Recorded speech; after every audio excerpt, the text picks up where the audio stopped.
Assalamualaikum warahmatullahi wabarakatuh. Salam dan bahagia Bapak Ibu guru hebat dimanapun berada. Saya Sulistianingsih dari SD Negeri 1 Sidabangun, CGP Angkatan 11, Kabupaten Banjarnegara.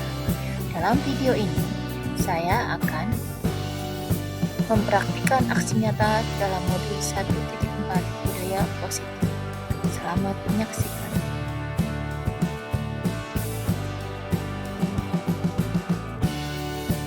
Assalamualaikum warahmatullahi wabarakatuh. Waalaikumsalam warahmatullahi wabarakatuh. Alhamdulillahirabbil alamin wa bihi nasta'in wa dunyahu yadin wa salatu wassalamu anbiya'i wal mursalin wa ala alihi wa sahbihi ajma'in amma ba'du. Yang saya hormati Ibu Kepala Sekolah SD Negeri 1 Sidabangun, yang saya hormati rekan-rekan calon guru penggerak, yang saya hormati para rekan-rekan tamu undangan dari SD Negeri 2 Sidabangun serta rekan guru dari SD Negeri 1 Sidabangun. Marilah kita panjatkan puji syukur kehadirat Allah Subhanahu wa Ta'ala yang telah melimpahkan banyak kenikmatan kepada kita semua sehingga pada hari ini kita dapat berkumpul dalam rangka diseminasi modul 1.4 disiplin positif oleh para rekan kita calon guru penggerak. Salawat serta salam tetap tercurahkan kepada junjungan kita Nabi Agung Muhammad Sallallahu Alaihi Wasallam yang senantiasa kita nantikan syafaatnya di yaumil akhir. Bapak Ibu guru yang saya hormati, izinkan saya sebagai pembawa acara untuk membacakan susunan acara pada hari ini. Susunan acara yang pertama yaitu pembukaan. Susunan yang kedua menyanyikan lagu Indonesia Raya. Susunan acara yang ketiga doa. Susunan acara yang keempat sambutan dari guru senior dan juga sambutan dari Kepala Sekolah SD Negeri 1 Sidabangun. Acara yang kelima yaitu acara inti, acara yang keenam lain-lain, dan acara yang ketujuh yaitu penutup. Untuk mengawali acara kali ini, marilah kita buka bersama dengan membaca basmalah bersama. Bismillahirrahmanirrahim. Memasuki acara yang kedua yaitu menyanyikan lagu Indonesia Raya. Hadirin dimohon berdiri.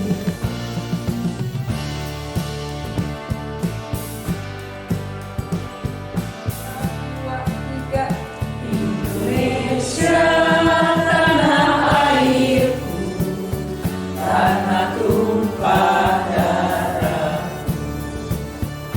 di sanalah aku berdiri, jadi paduriku. Indonesia kebangsaanku, bangsa dan tanah airku. Marilah kita bersatu, Indonesia bersatu. Hiduplah tanahku, hiduplah negeriku, bangsaku, rakyatku.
Salam sejahtera bagi kita semua para hadirin yang kami hormati. Sebelum kegiatan destinasi CGP Angkatan 11 dimulai, marilah kita memanjatkan doa kehadirat Allah Subhanahu wa Ta'ala. A'udzubillahi minasyaitonir rajim. Bismillahirrahmanirrahim. Ya Allah ya Rabbi, segala puji hanya bagi Engkau ya Allah, yang telah memberikan kesehatan, keselamatan, dan kesempatan sehingga kami dapat berkumpul di sini untuk mengikuti kegiatan destinasi Angkatan 11. Ya Allah ya Rabbi, berikanlah kesehatan kepada semua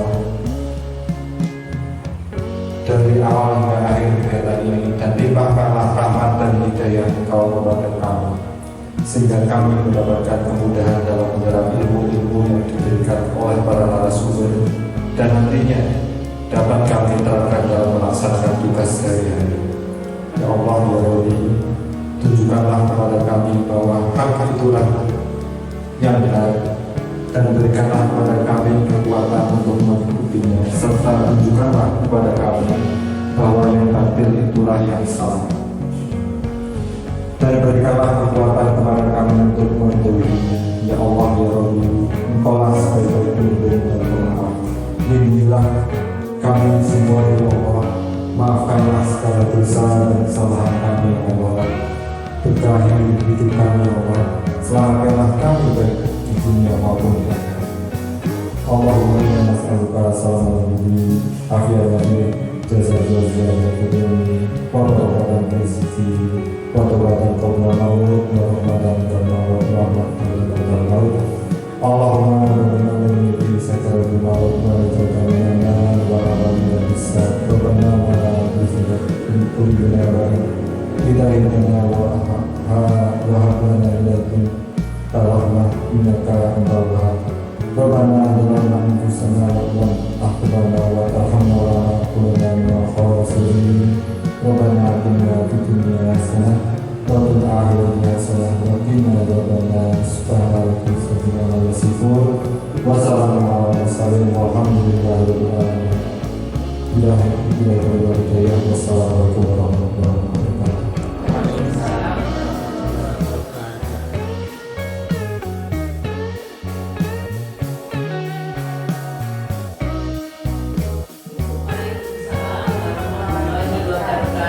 Alhamdulillahirrahmanirrahim. Wabihi nasta'inu ala umri dunia waddin wa ala alihi wa sahbihi ajma'in, amma ba'du. Yang kami hormati rekan-rekan kami dari SD Negeri 2 Sidakangen, yang kami banggakan teman-teman semuanya, seluruh Dewan Guru dan staf karyawan SD Negeri 1 Sidakangen. Pertama dan utama, marilah kita panjatkan puji syukur kehadirat Allah Subhanahu wa Ta'ala yang telah memberikan rahmat, taufik serta hidayahnya, sehingga kita semua dapat berkumpul bermuajahah dalam majelis yang insya Allah diberkahi oleh Allah Subhanahu wa Ta'ala di siang hari ini dalam keadaan sehat walafiat, tak kurang suatu apapun. Sholawat beriring salam senantiasa kita haturkan kepada junjungan kita Nabi besar Muhammad Sallallahu Alaihi Wasallam, yang senantiasa kita nantikan syafaatnya di yaumul akhir nanti. Bapak dan Ibu yang kami hormati, alhamdulillah pada siang menjelang sore ini kita berkumpul bersama di ruang kelas SD Negeri 1 Sidakangen dalam rangka diseminasi modul 1.4, menyebarkan pemahaman dan pengalaman penerapan budaya positif. Semoga kita semuanya dapat meneladani apa-apa yang sudah diajarkan atau disampaikan nantinya oleh teman-teman kita dari calon guru penggerak. Wabil khusus kepada Ibu Sulis yang saat ini sedang menjalani pendidikan guru penggerak, semoga disehatkan, dilancarkan, karena ternyata tidak hanya CBP, double dengan PPG. Insya Allah semuanya lancar, Mbak. Insya Allah sehat, semuanya lancar, bisa lulus semuanya. Yang selanjutnya teman-temanku tidak menutup kemungkinan nanti di angkatan ke-12. Insya Allah teman-teman semuanya ada kesempatan. Tidak hanya yang menarik itu bukan hanya golden tiketnya. Golden tiket dari calon guru penggerak itu konon katanya adalah menjadi kepala sekolah ataupun menjadi pengawas sekolah. Tapi intinya bukan itu, teman-teman. Intinya satu, kita mengikuti program pemerintah. Yang kedua, tentu saja ilmunya. Apa yang belum kita miliki, apa yang belum kita ketahui, nanti melalui pendidikan program guru penggerak ini kita bisa mendapatkan ilmu yang lebih banyak lagi. Mungkin tentang pembelajaran dengan paradigma baru, mungkin tentang pembelajaran berdiferensiasi yang nantinya berimbas kepada kegiatan pembelajaran di sekolah masing-masing. Tentunya besar harapan kami untuk kemajuan SD Negeri 1 Sidakangan seiring dengan adanya pendidikan guru penggerak. Semoga acara kita pada siang hari ini dapat berjalan dengan lancar tanpa halangan suatu apapun sampai dengan waktunya nanti. Mungkin itu yang dapat kami sampaikan. Kurang dan lebihnya kami mohon maaf. Kami akhiri. Billahi taufiq wal hidayah. Wassalamualaikum warahmatullahi wabarakatuh. Warahmatullahi wabarakatuh. Kepada calon penggerak SD Negeri 1 Sidakangan yang kami hormati, kepada rekan-rekan semua SD Negeri 1 Sidakangan dan juga dari SD Negeri 2 Sidakangan yang kami hormati. Marilah kita panjatkan syukur kita kehadirat Allah Subhanahu wa taala yang mana pada hari ini kita bisa bermuajahah, bisa berkumpul dalam keadaan sehat, selamat, tanpa ada halangan suatu apapun dalam acara desiminasi calon guru penggerak. Semoga nanti diberikan kelancaran dan kemudahan. Pada kesempatan hari ini saya sangat khususnya bangga sekali karena dengan adanya program pemerintah yang sudah digelontorkan dan sudah disosialisasikan kepada guru se-Indonesia. Alhamdulillah pada kesempatan ini, yaitu pada angkatan ke-11 ini untuk SD Negeri 1 Sidakangan, ada berjumlah 2 orang yang lolos menjadi calon guru penggerak pada angkatan 11. Dengan lolosnya calon guru penggerak ini, semoga nanti setelah mendapat berbagai ilmu untuk bisa kita laksanakan, dan juga manfaatnya adalah bisa untuk khususnya SD Negeri 1 Sidakangan dan SD Negeri yang lain yang ada di Korwil, Kecamatan Kalibening. Dengan adanya guru penggerak ini juga sudah sangat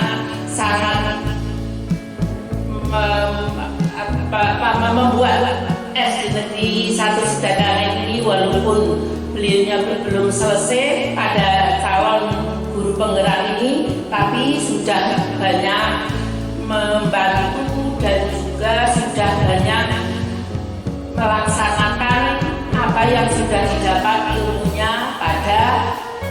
ilmu pada calon guru penggerak tersebut, sehingga diharapkan dengan adanya calon guru penggerak ini nanti setelah lulus, walaupun juga belum lulus, diharapkan untuk bisa membersamai daripada SD Negeri 1 Sidakangen untuk tambah maju dan tambah sukses, sehingga nanti anak-anak kita akan nyaman, akan senang, akan bahagia dalam menuntut ilmu di SD Negeri 1 Sidakangen ini. Semoga kedepannya kepada beliau berdua bisa sukses, lancar, diberi kemudahan, dan nanti akan memberikan barokah untuk kita semuanya. Marilah kita yang belum bisa menjadi atau lolos menjadi guru penggerak ya, untuk tahun-tahun yang akan datang, semoga semuanya saja mendaftar dan akan bisa lolos seperti beliau yang sudah lolos pada kesempatan hari ini, sudah sampai untuk desiminasinya, sehingga yang lain tentunya dengan sudah adanya yang lolos, sehingga nanti yang lain akan lebih mudah karena sudah mengetahui jalurnya ataupun juga sudah mengetahui cara-caranya dari awal, sudah ada yang memberikan petunjuk. Walaupun kedepannya CDP ada yang mengatakan ada yang katanya tidak berguna, ada yang berguna, semuanya ilmu adalah akan bermanfaat. Jangan kita ambil hanya sebagai untuk memenuhi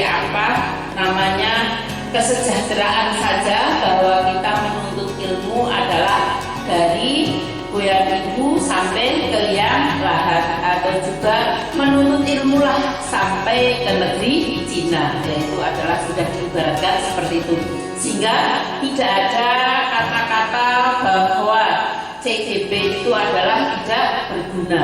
CDP karena kelanjutannya tidak ada ya, kita ambil manfaat dan ilmunya untuk diri sendiri dan juga bisa dipraktekkan untuk anak-anak kita di kelas maupun di sekolah kita nanti. Bahwa untuk kesejahteraan, untuk keberkahan itu adalah hanya pada Allah semata ya. Walaupun misalnya kayak saya sudah sertifikasi, tapi gajinya malah lebih banyak yang baru P3K, yaitu penerimaannya itu seperti itu. Jadi nanti ada kesejahteraan itu adalah dari Allah yang Maha Tahu dan Allah yang akan memberikannya. Jangan mengharapkan CGP tidak ada kelanjutannya kedepannya untuk apa ya. Jadi semuanya program pemerintah monggo-monggo mari kita sukseskan dan mari kita laksanakan semampunya sehingga kita bisa membantu program pemerintah. Hanya itu yang bisa saya sampaikan pada kesempatan hari ini. Lebih dan kurangnya mohon maaf yang sebesar-besarnya. Billahi taufiq wal hidayah. Wassalamualaikum warahmatullahi wabarakatuh.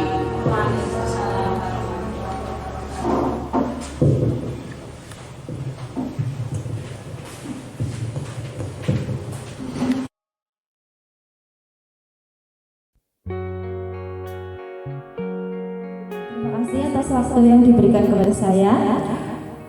Sebelumnya saya memperkenalkan diri walaupun sudah kenal Nama saya Sulistianingsih, saya sebagai guru pendidikan agama Islam di SD Negeri 1 Sidakangen, dan saya adalah CGP Angkatan 11 Kabupaten Banjarnegara. Pada kesempatan ini saya akan memaparkan diseminasi modul 1.4 tentang budaya positif. Yang pertama, ini setuju atau tidak setuju. Nanti Bapak Ibu bisa menjawabnya salah satunya. Hukuman dapat mendisiplinkan anak, setuju atau tidak menurutnya, dan alasannya apa? Untuk hukuman dapat mendisiplinkan anak ada berbagai hal ya, yang dimana bisa saja membuat pribadi anak menjadi seseorang yang disiplin kalau kita penempatan ke situ. Tapi ada juga dengan di penggunaan pemaksaan kedisiplinan itu membuat anak itu menjadi tertekan.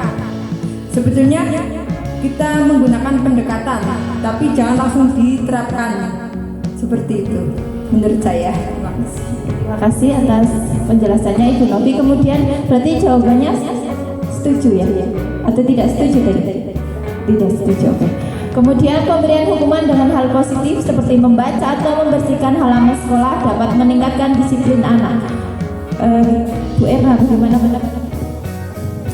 Pemberian hukuman dengan hal positif, dengan membaca atau membersihkan halaman sekolah dapat saya cukup setuju ya, ketika seperti untuk membaca mungkin, jadi mendisiplinkan anak untuk belajar literasi itu menurut saya cukup baik. Kalau untuk membersihkan halaman ini seperti masuk ke dalam bentuk hukuman ya, kalau menurut saya, jadi cukup kurang setuju. Ya, terima kasih. Kemudian yang ketiga, memberikan penghargaan dapat meningkatkan motivasi belajar anak. Bagaimana pendapatnya, Bu? Ya, terima kasih. Memberikan penghargaan dapat meningkatkan motivasi belajar anak. Saya sangat setuju karena dengan diberi motivasi, diberi dorongan, diberi semangat, anak paling tidak adalah akan mengikutinya dengan baik. Ya, terima kasih. Oke, terima kasih untuk pendapatnya dari Ibu guru sekalian. Kemudian tadi perubahan paradigma. Di sini ada kegiatan kepalan tangan, ya, ice breaking kepalan tangan. Jadi diumpamakan kita menggenggam sesuatu yang berharga, ya, di kepalan tangan ini. Kemudian ada teman kita yang ingin mengambil benda berharga itu dari kepalan tangan kita. Apakah menurut Bapak Ibu sekalian benda berharga di kepalan tangan tersebut akan diberikan atau tidak? Bu Dini bisa memberikan. Iya. Benda yang sudah ada di tangan kita pasti tidak mungkin kita berikan kepada teman kita. Kita pasti akan mempertahankan dengan maksimal atau mati-matian sekuat tenaga agar apa yang ada di genggaman kita tidak menjadi milik orang lain. Seperti itu, Mbak. Terima kasih. Kemudian Bu Suli, pendapatnya gimana kalau kita menggenggam sesuatu yang berharga di tangan kita kemudian diminta orang lain? Untuk pendapat saya mengenai hal itu, ya saya sepakat sama Bu Dini, kita perlu mempertahankan apa yang ada di tangan kita sesuai dengan kemampuan kita. Ya, terima kasih. Nanti di sini ada penjelasannya, ya, terkait hal tersebut. Bu Resti. Ya, perubahan paradigma atau teori kontrol. Yang pertama, ilusi guru mengontrol murid. Yang kedua, ilusi bahwa kritik dan membuat orang merasa bersalah dapat menguatkan karakter. Yang ketiga, ilusi bahwa semua penguatan positif efektif dan bermanfaat. Yang keempat, ilusi orang dewasa memiliki hak untuk memaksa. Ini dulu paradigma yang kita ketahui itu seperti itu, mengontrol anak. Jadi anak dipaksa untuk mengikuti apa yang kita mau, ya. Jadi anak tidak punya kebebasan untuk berpendapat atau sebenarnya dia punya kemauan sendiri, tapi kita sebagai orang tua, sebagai guru inginnya memaksakan apa yang menjadi kehendak kita. Kemudian perubahan paradigma stimulus respon menjadi teori kontrol atau teori pilihan. Jadi kita bisa memberikan anak sebuah pilihan yang dulu kita tahu adalah kita mencoba mengubah orang agar berpandangan sama dengan kita.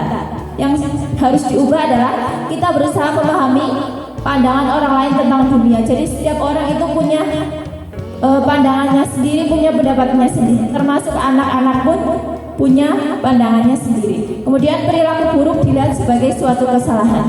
Yang harus kita pahami bersama bahwa semua perilaku itu ada tujuannya, tidak semua salah. Salah menurut orang lain belum tentu yang melakukan itu salah, ya. Kemudian orang lain bisa mengontrol saya, seperti guru dapat mengontrol murid. Kita ubah menjadi hanya Anda yang bisa mengontrol diri Anda sendiri. Jadi kepada murid juga kita tidak boleh mengontrol. Yang keempat, saya bisa mengontrol orang lain. Juga tadi, ya, Anda tidak bisa mengontrol orang lain. Yang kelima, pemaksaan ada pada saat rujukan gagal. Seharusnya adalah kolaborasi dan konsensus menciptakan pilihan-pilihan baru. Dan yang terakhir, model berpikir menang atau kalah. Yang betul adalah model berpikir menang-menang, jadi tidak ada yang kalah. Kemudian makna disiplin. Disiplin itu artinya belajar. Makna ini berkonotasi dengan disiplin diri dari murid-murid menurut Sokrates dan Plato. Kemudian disiplin diri membuat orang menggali potensinya menuju sebuah tujuan apa yang dihargai. Namun dalam budaya kita, makna kata disiplin telah berubah menjadi sesuatu yang dilakukan seseorang pada orang lain untuk mendapatkan kepatuhan. Kecenderungan umum adalah menghubungkan kata disiplin dengan ketidaknyamanan, bukan dengan apa yang kita hargai atau pencapaian suatu tujuan mulia. Kemudian nilai-nilai kebajikan universal. Menurut Dr. William Glasser, yaitu setiap perilaku atau perbuatan memiliki suatu tujuan. Jadi yang dianggap orang lain salah, belum tentu itu adalah salah. Termasuk kepada murid kita ya. Ketika kita menganggapnya melakukan hal itu salah, ternyata dia punya maksud tersendiri. Kemudian dengan mengaitkan nilai kebajikan yang diyakini seseorang, maka motivasi intrinsiknya atau dalam dirinya akan terbangun sehingga menggerakkan motivasi dalam diri untuk dapat mencapai tujuan mulia yang diinginkan. Kemudian yang ketiga, nilai kebajikan yang ingin dicapai oleh setiap anak Indonesia adalah memiliki profil pelajar Pancasila. Kemudian teori motivasi perilaku manusia. Ada motivasi eksternal atau dari luar ya, untuk menghindari ketidaknyamanan atau hukuman. Kemudian apa yang akan terjadi apabila saya tidak melakukannya? Contohnya ketika kita membuat peraturan di sekolah, anak-anak disiplin tapi karena ada aturannya ya, berarti bukan dari dalam dirinya tapi dari luar dirinya karena ada aturan. Kemudian yang kedua, untuk mendapatkan imbalan dari orang lain. Apa yang akan saya dapatkan apabila saya melakukannya? Jadi motivasi disiplinnya itu karena ingin dapat penghargaan. Yang terakhir adalah dari dalam diri sendiri, untuk menghargai diri sendiri. Saya akan menjadi orang yang seperti apa apabila saya melakukannya, yaitu motivasi untuk berbuat baik itu dari diri sendiri. Kemudian dihukum oleh penghargaan. Pengaruhnya dalam jangka panjang dan jangka pendek.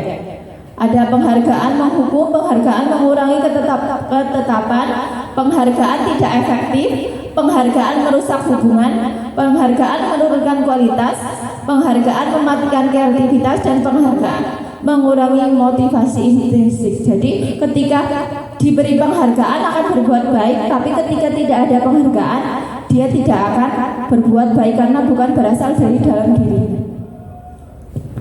Bentuk program kebajikan. Ada beberapa bentuk program kebajikan, diantaranya memberi dukungan secara khusus, memberi pengakuan secara pribadi, kemudian memberi pengakuan kepada semua murid.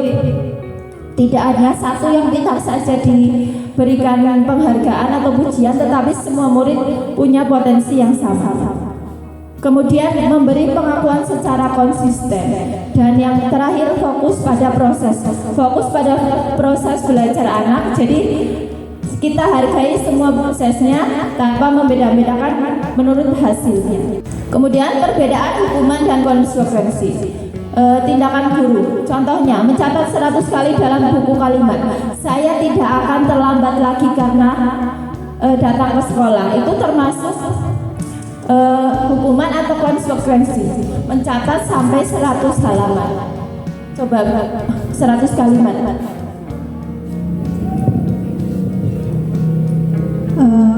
Mencatat 100 kali kalimat. Kalau menurut saya ini masuk ke hukuman ya. Ya, berarti tadi anak dihukum ya, bukan sebuah konsekuensi, tapi hukuman. Kemudian lari mengelilingi lapangan basket 2 kali karena terlambat hadir di sekolah. Coba, ini hukuman atau konsekuensi? Masuk hukuman. termasuk hukuman. Kemudian murid diminta untuk push up 15 kali karena tidak menggunakan masker ke sekolah, juga termasuk hukuman. Menggantikan kertas tugas teman yang telah dicoret-coret, ini hukuman atau konsekuensi? Ya betul, konsekuensi, karena dia merusak barang orang lain maka dia harus mengganti. Kemudian membersihkan tumpahan air di meja tulis karena tersenggol, berarti konsekuensi karena bukan dihukum ya, tapi bertanggung jawab atas kesalahan yang dibuat. Kemudian murid disuruh untuk mengenakan sepatu seharian di sekolah karena tidak mengenakan sepatu hitam, ini adalah hukuman. Kemudian lari mengelilingi lapangan basket 2 kali karena terlambat 10 menit untuk pelajaran PJOK, ini hukuman atau konsekuensi? Hukuman, oke. Lanjut. Tadi jawabannya ada yang betul, ada yang salah ya. Mencatat 100 kalimat itu termasuk hukuman. Kemudian lari lapangan basket karena terlambat datang ke sekolah adalah hukuman. Push up juga hukuman. Menggantikan kertas adalah konsekuensi. Kemudian membersihkan tumpahan air konsekuensi. Mengenakan sepatu itu hukuman karena tidak memakai sepatu hitam.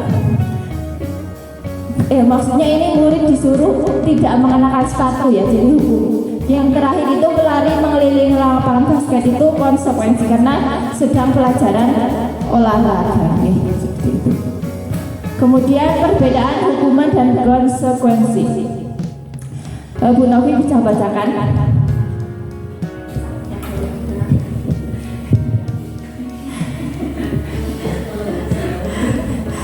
Perbedaan hukuman dan konsekuensi. Untuk hukuman, sesuatu yang menyakitkan harus terjadi, sedangkan di konsekuensi sesuatu harus terjadi. Membuat anak sakit fisik atau hati untuk jangka waktu lama. Terus membuat anak merasa tidak nyaman dalam jangka waktu pendek. Konsekuensi. Untuk hukuman, anak membenci kedisiplinan. Untuk konsekuensi, anak menghargai disiplin. Hukuman termasuk paksaan. Untuk konsekuensi, stimulus tanggapan. Untuk hukuman, mendorong anak menyakiti diri sendiri. Konsekuensi, mendorong anak agar mudah menyesuaikan diri. Untuk hukuman, konsep diri yang buruk. Untuk konsekuensi, konsep diri yang baik. Anak belajar untuk menyembunyikan kesalahan termasuk hukuman. Anak belajar untuk mematuhi peraturan termasuk konsekuensi. Marah, rasa bersalah, dipermalukan, merasa tidak dihargai, itu masuk dalam hukuman. Kehilangan hak, dibuat tidak nyaman, diasingkan untuk sementara, termasuk konsekuensi. Ya, terima kasih tadi. Jadi sudah paham ya apa yang disebut hukuman dan konsekuensi. Kemudian restitusi. Restitusi adalah proses menciptakan kondisi bagi murid untuk memperbaiki kesalahan mereka sehingga mereka bisa kembali pada kelompok mereka dengan karakter yang lebih kuat.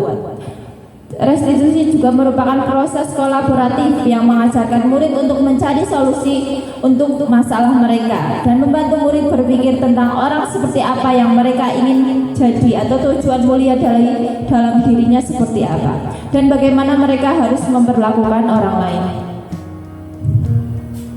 Ciri restitusi yang di sini ada 9 ciri. Yang pertama, bukan untuk menebus kesalahan namun untuk belajar dari kesalahan.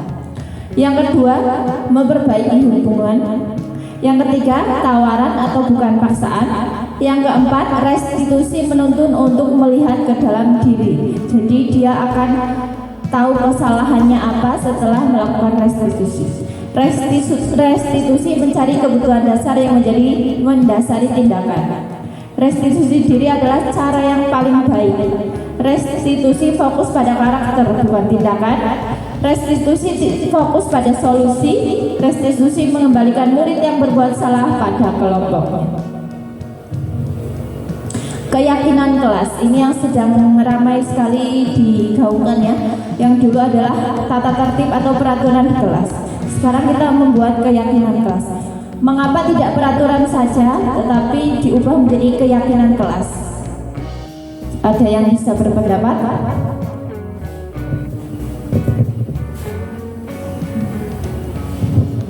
Ya, kenapa tidak peraturan kelas ya?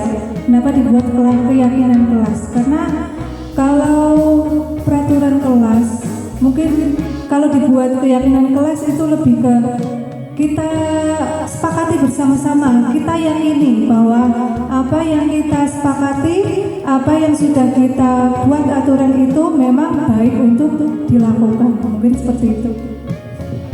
Betul sekali tadi pendapatnya Bu Erna tentang keyakinan kelas. Keyakinan kelas itu benar sekali, membuat kesepakatan bersama ya. Jadi anak-anak juga akan merasa bertanggung jawab atas apa yang sudah disepakati.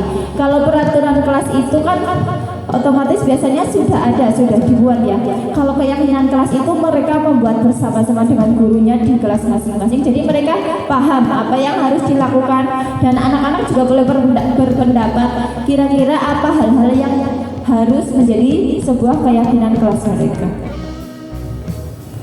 Kemudian budaya positif. Budaya positif itu terbentuk dari lingkungan yang positif, keyakinan kelas dan peraturan kelas. Keyakinan kelas, pembentukan keyakinan kelas atau sekolah. Yang pertama, keyakinan kelas bersifat abstrak daripada peraturan yang lebih rinci dan konkret. Kemudian keyakinan kelas berupa pernyataan-pernyataan universal. Pernyataan dalam keyakinan kelas senantiasa dibuat dalam bentuk positif. Keyakinan kelas hendaknya tidak terlalu banyak sehingga mudah diingat dan dipahami oleh semua warga kelas. Keyakinan kelas sebaiknya sesuatu yang dapat diterapkan di lingkungan tersebut. Dan yang terakhir, semua warga kelas hendaknya ikut berkontribusi dalam pembuatan keyakinan kelas lewat kegiatan curah pendapat.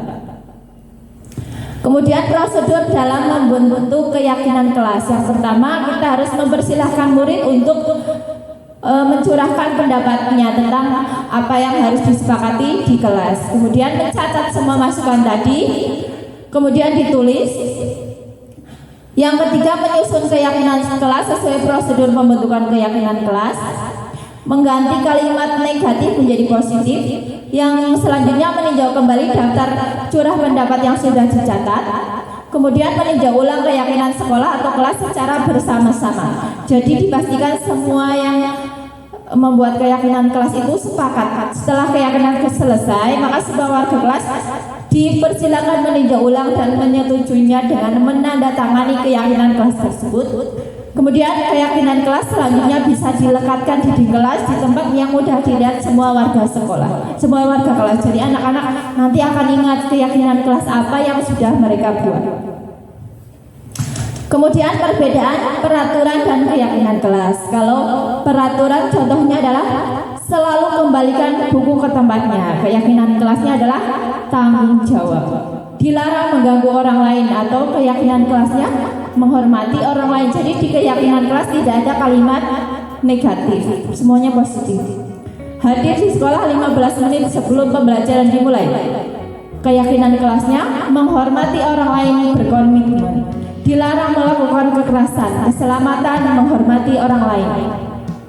Dilarang menggunakan narkoba, ini keyakinan kelasnya terkait kesehatan. Kemudian bergantian atau menunggu giliran, keyakinan kelasnya menghormati orang lain dan bersabar. Menggunakan masker juga kesehatan dan keselamatan. Dan yang terakhir, jangan berlari di kelas, ada kata negatif jangan, diganti dengan keselamatan dan keamanan. Kemudian ada kebutuhan dasar manusia. Ada 5 kebutuhan dasar manusia. Yang pertama adalah bertahan hidup. Bertahan hidup dengan apa? Makan ya. Kemudian rasa kasih sayang dan diterima. Kemudian yang ketiga penguasaan. Yang keempat kesenangan. Dan yang kelima kebebasan. Orang yang di penjara itu kebutuhan dasarnya tidak terpenuhi ya, karena tidak bebas. Kemudian ada 5 posisi kontrol guru. Jadi guru itu memiliki 5 posisi kontrol. Yang pertama sebagai penghukum, pembuat merasa bersalah, teman, pemantau, dan manajer. Di sini penghukum berarti tadi ketika siswa kita tidak mengenakan sepatu berwarna hitam, kita hukum misalnya. Atau ketika siswa kita melanggar peraturan, maka kita hukum.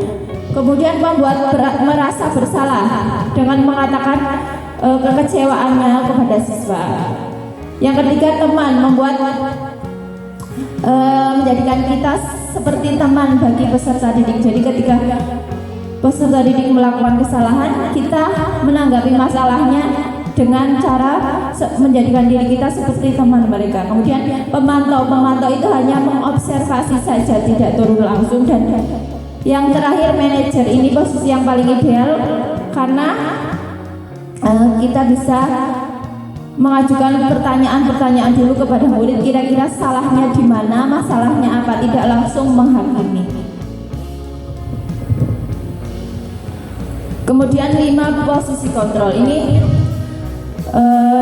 dan contoh-contoh pernyataannya. Yang pertama, saya kecewa sekali dengan kamu. Ini berarti pembuat orang merasa bersalah. Yang kedua, kamu tidak pernah benar melakukannya. Itu menghukum. Ayolah lakukan demi ibu atau bapak. Itu seperti teman. Yang selanjutnya, apakah kamu mendapatkan stiker bintang hari ini? Berarti kan tidak tahu secara langsung ya, berarti hanya pemantau. Kemudian yang kelima, bagaimana kamu bisa menyelesaikan masalah ini? Berarti menanyakan masalah, berarti sebagai manajer. Yang terakhir, kamu selalu yang paling terakhir, itu menjustifikasi atau menghukum. Kemudian ada segitiga restitusi. Kalau dulu ketika kita sebagai siswa atau kita memiliki siswa melakukan kesalahan, kita terbiasa menjadi penghukum. Kalau sekarang kita belajar tentang segitiga restitusi. Jadi kita tanyai dulu langkah-langkahnya. Pertama, kenapa siswa itu melakukan kesalahan? Validasi kebutuhannya, kemudian menstabilkan identitasnya. Setiap orang pasti pernah melakukan kesalahan. Jadi jangan langsung disalahkan, walaupun misalnya dia terlambat datang ke sekolah atau tidak mengenakan seragam dengan lengkap, pasti dia punya alasan. Yang terakhir, menanyakan keyakinan. Jadi di kelas kan sudah dibuat keyakinan kelas, kemudian kita mengingatkan kembali kepada siswa kenapa bisa melanggar keyakinan yang telah dibuat. Kemudian yang tentang menstabilkan identitas. Untuk membuat anak yang merasa gagal karena berbuat salah menjadi positif terhadap dirinya. Guru berkata, berbuat salah itu hal yang manusiawi, tidak ada manusia yang sempurna. Kemudian memvalidasi tindakan, membantu murid mengenali kebutuhan dasar yang ingin dipenuhinya ketika melakukan kesalahan itu. Jadi dia butuhnya apa? Penguasaan, kebebasan, kasih sayang, atau kesenangan. Seperti itu. Kita cari dulu kenapa dia bisa berbuat salah. Yang terakhir adalah yang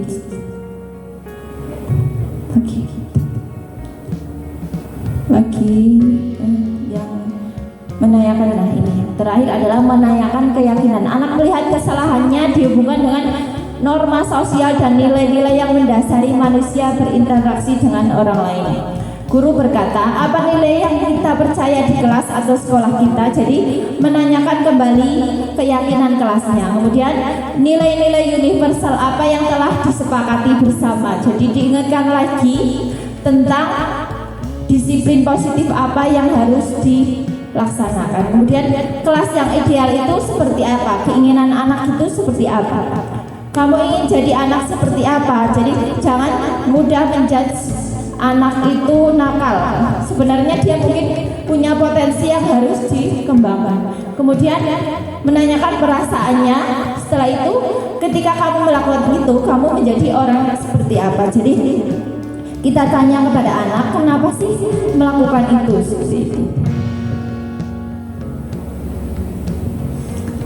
Kemudian yang terakhir adalah intervensi 30 detik. Ini bisa membantu murid kembali ke tujuan semula dengan cukup singkat dan dengan cara non-konfrontatif. Pertanyaan-pertanyaan yang diajukan biasanya dikemukakan oleh seorang pemantau dan manajer. Apakah kamu ingin berbuat lebih baik? Apakah saat ini kamu sedang menjadi orang yang sedang kamu inginkan? Apakah kamu bisa mengubah kegiatan kamu saat ini menjadi sikap yang lebih membantu? Apakah wajar membuat kesalahan? Bisakah kita memperbaikinya? Jadi di sini tidak ada kata-kata yang menghakimi, semuanya bernilai positif.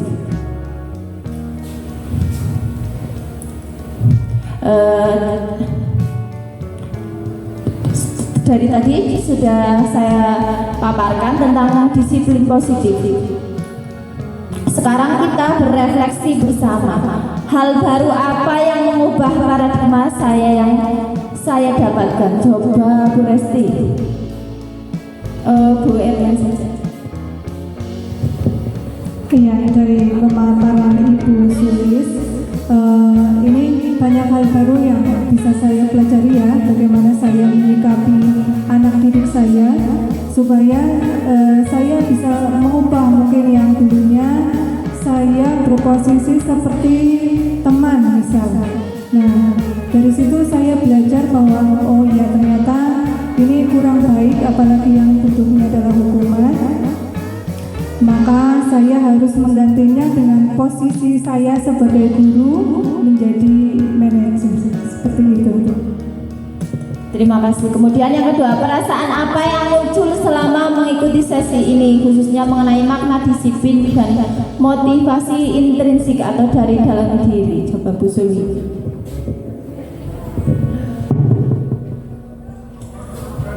Perasaan yang muncul saat mengikuti sesi ini, saya sebagai guru merasa tertantang untuk melakukan sebuah perubahan ke arah yang lebih baik dengan menerapkan disiplin positif. Terima kasih pendapatnya. Kemudian peran Among seperti apa yang telah saya lakukan selama mengikuti tadi pembelajaran atau pemaparan tadi.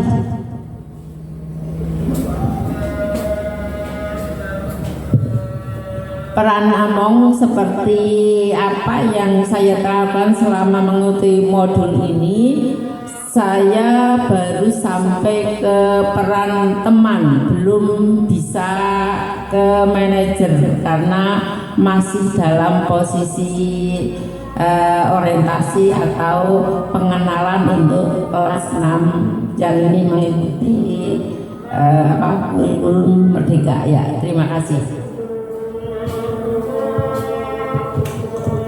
Oke, terima kasih. Kemudian saya akan menjadi Among yang seperti apa setelah mengikuti pemaparan tadi. Coba Bu Novi. Dari pemaparan tadi saya ingin mencoba untuk menjadi seorang manajer. Itu yang saya harapkan. Ya, terima kasih, tepuk tangan untuk kita semua atas jawabannya. Ya, demikian tadi pemaparan dari saya. Mudah-mudahan ada manfaat yang bisa diambil dan kita pelajari bersama untuk perbaikan nanti di kelas kita masing-masing. Kemudian kita menerapkan pembelajaran yang lebih berpihak kepada murid. Dan selanjutnya saya kembalikan ke pembawa acara.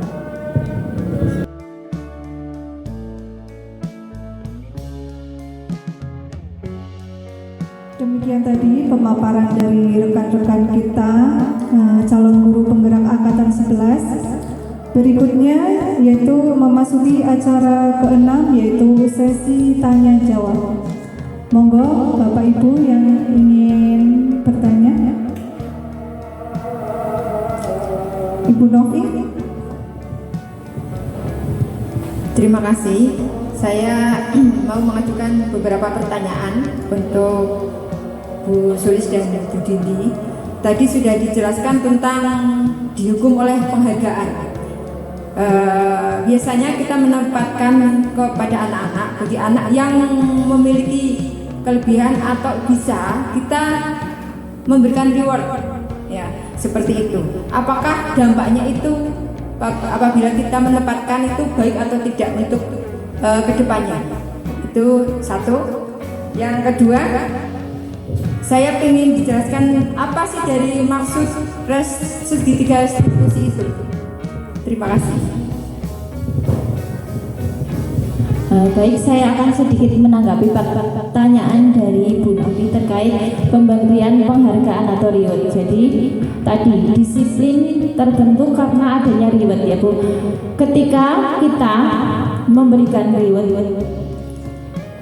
kita memberikan reward kepada anak atas perilaku disiplinnya, anak akan senang, tapi itu tidak muncul dari dalam dirinya, tidak ada motivasi dari dalam diri. Jadi ketika mendapat penghargaan, dia akan berperilaku positif. Tapi ketika kita tidak mendapatkan penghargaan, maka perilakunya kembali ke negatif lagi. Jadi harus ada motivasi intrinsik atau dari dalam diri untuk berperilaku disiplin. Tidak ada tanpa paksaan atau embel-embel harus dapat hadiah dulu, harus dihukum dulu. Jadi harus ada kesadaran dari dirinya sendiri seperti itu. Bisa diterima? Ya, menambahkan Bu Novi ya terkait pertanyaan yang pertama, bagaimana tentang pemberian penghargaan kepada anak. Menurut kami sebaiknya bentuk penghargaan kepada anak itu dalam bentuk verbal ataupun jempol seperti itu ya, ataupun bintang seperti itu. Tapi kalau misalnya penghargaan dalam bentuk jajan, permen dan lain sebagainya, itu kelak di kemudian hari pasti anak itu akan mengharap seperti itu. Iya, tapi kalau reward kita itu bagus, mantap misalnya, itu mereka akan tetap terus melakukan hal yang baik, tentu saja dengan harapan yaitu rewardnya dalam bentuk ucapan verbal dari gurunya, seperti itu. Terkait pertanyaan yang kedua, segitiga restitusi ya. Kalau dulu kita ketika anak membuat kesalahan kita langsung menghukum ya. Nah sekarang itu ada langkah-langkah dari segitiga restitusi ini. Ada yang pertama yaitu menstabilkan identitas, bahwa anak itu harus kita tahu dulu latar belakangnya berbuat seperti itu kenapa. Misalnya dalam kasus yang saya pelajari di tugas ruang kolaborasi itu ada kasus Dino dan Anto, yang mana Dino itu temannya Anto marah, kemudian menarik bajunya Anto sehingga bajunya Anto itu terlepas kancingnya 3 buah. Nah, ini langkah-langkah kita selaku manajer. Yang pertama itu menstabilkan identitas.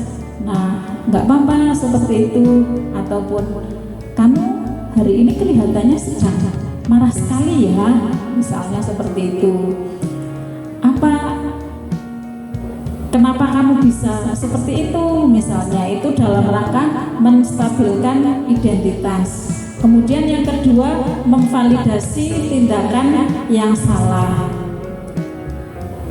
Kamu menarik bajunya Anto pasti ada alasan tertentu, tidak mungkin kamu serta-merta menariknya misalnya, sehingga Dino itu merasa nyaman dulu, ya divalidasi dulu tindakan yang salah itu. Kemudian yang terakhir itu menanyakan keyakinan. Nah sebenarnya yang baik bagaimana sih ya, kamu sudah menyebabkan teman kamu kancing bajunya lepas 3, terus ini bagaimana misalnya.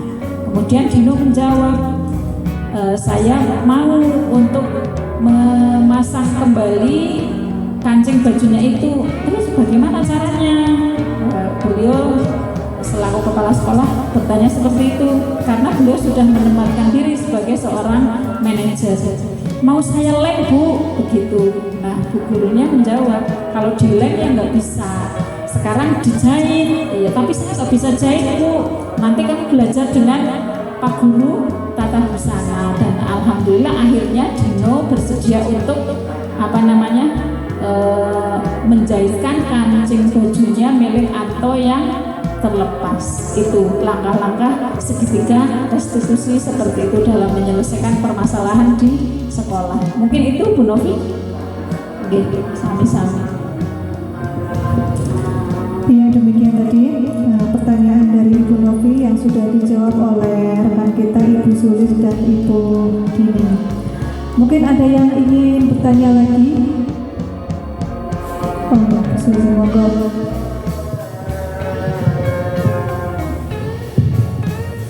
Pertanyaan saya kepada Bu Dini ataupun kepada Bu Sulis berkaitan bagaimana cara kita menumbuhkan motivasi anak dalam dirinya supaya mereka mau melaksanakan disiplin positif. Demikian pertanyaan saya. Terima kasih.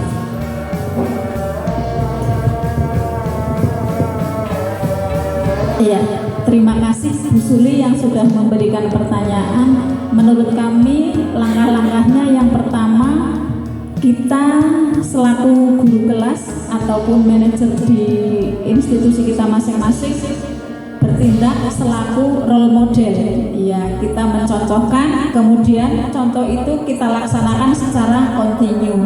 Misalnya pembiasaan yang sudah kita laksanakan di sekolah kita, hari Senin upacara bendera, kita laksanakan terus kontinu. Insya Allah anak-anak akan terbentuk sendiri, akan tahu, oh hari Senin saya itu harus berpakaian lengkap karena hari Senin itu akan dilaksanakan upacara bendera misalnya.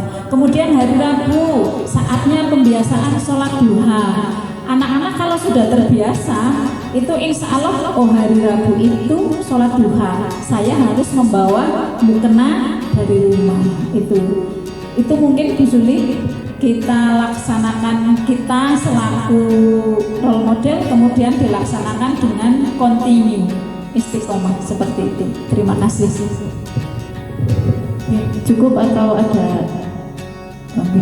Kalau saya menambahkan sedikit, ya saya setuju dengan pendapat dari Bu Dini tadi. Kita menjadi model ya Bu, atau yang dapat dicontoh seperti filosofika hadi sendiri ada 3 ya, ingarso sungtulodo, berarti di depan kita memberikan contoh.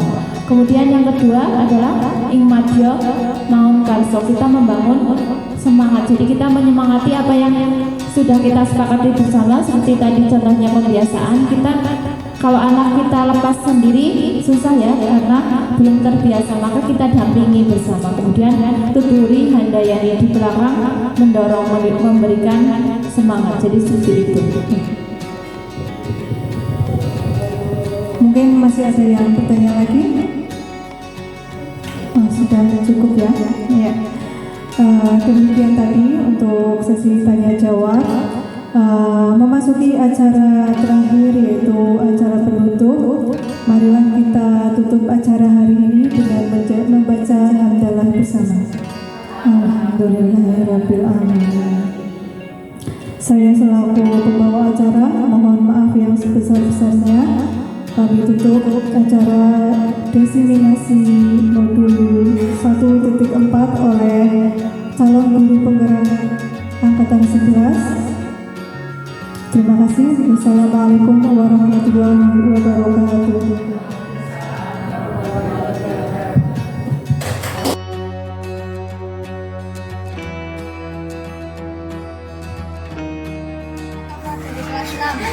Saya Fikir dari kelas 6. Saya sangat senang diajak berdiskusi dengan Sulis. Saya tidak akan mengulangi kembali rame dan tidak memperhatikan pelajaran kelas. Terima kasih. Saya Rifki dari kelas 6. Saya senang berdiskusi dengan Sulis. Saya tidak akan mengulangi melanggar disiplin upacara dengan memakai jari. Ya, terima kasih.